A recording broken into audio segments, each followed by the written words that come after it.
బాధితురాలని అంటే మొన్న జరిగిన సంఘటన మీ అందరికీ తెలిసిందే.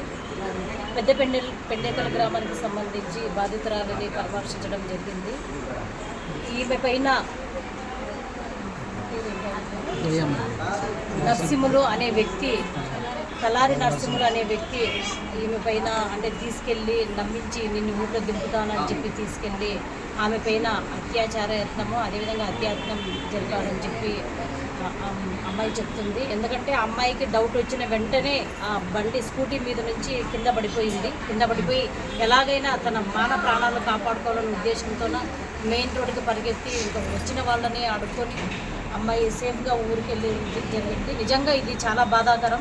ఎందుకంటే మనం చూస్తుంటాము చాలామంది గ్రామాల్లోన ఆడపిల్లలు అయితేనేమి, పెద్దవాళ్ళు అయితేనేమి, మహిళలు అయితేనేమి అందరూ కూడా పొలం పట్లకి వెళ్తుంటారు. అంటే వాళ్ళ సొంత పొలాలు ఉన్నా కూలీ పనులకు వెళ్ళినా 7-7:30 ఆ టైంలోనే వస్తుంటారు, 6గా వస్తుంటారు. కానీ ఈ సంఘటన జరిగిన తర్వాత చాలామందికి భయం అనేది ఏర్పడుతుంది.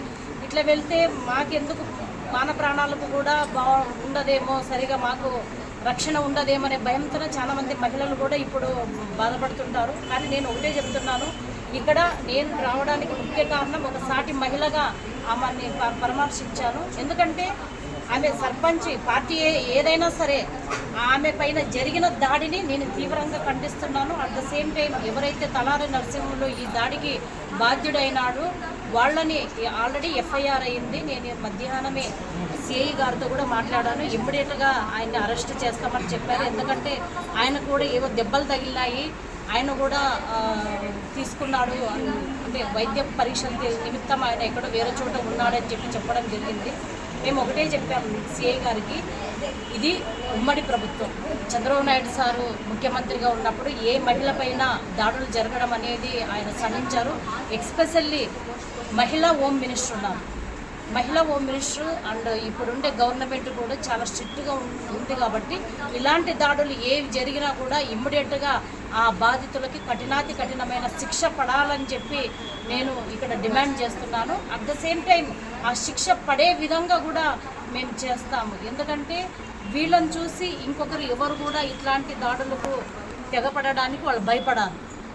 ఇది చిన్న విషయమే కావచ్చు. ఎందుకంటే ఇప్పుడు కుటుంబం మొత్తం ఒక పరువుకు సంబంధించిన విషయం, వాళ్ళ పరువుకు సంబంధించిన విషయం. వాళ్ళు చాలా పరువుతో బతికే వాళ్ళు. రేపొద్దున ఫలానా వ్యక్తి భార్య, ఫలానా వ్యక్తి కోడలు, ఫలానా వ్యక్తి కూతురు ఇట్లా జరిగిందంట అంటే వాళ్ళు కూడా చాలా బాధపడుతుంటారు కదా.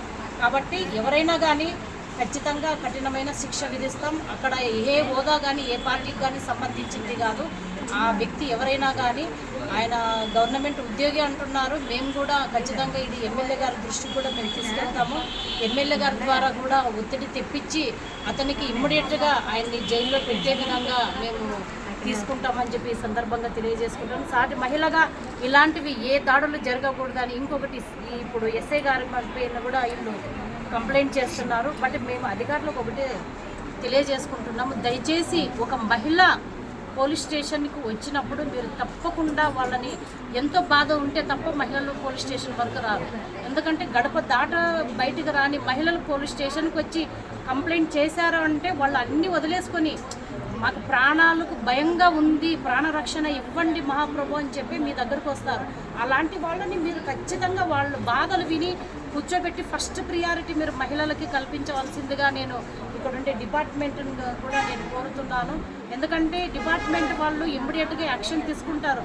బట్ ఐ డోంట్ నో ఎందుకు ఇలా జరిగిందనేది మాకు తెలియదు. ఇక్కడ వచ్చిన తర్వాతనే వీళ్ళు బాధితులు చెప్పారు, ఇట్లా ఎస్ఐ గారు ఇట్లా రెక్లెస్గా మాట్లాడుతున్నారు అని చెప్పారు. బట్ అది కూడా మేము ఎమ్మెల్యే గారి దృష్టికి తీసుకెళ్తాం. నెక్స్ట్ టైం ఇట్లాంటివి ఏవి జరగకుండా కూడా మేము చర్యలు చేపడతామని చెప్పి ఈ సందర్భంగా తెలియజేసుకుంటూ ఈ మహిళకు న్యాయం జరిగే వరకు మేము ఆమె వెన్నంటే ఉంటామని చెప్పి ఎస్పెషల్లీ మా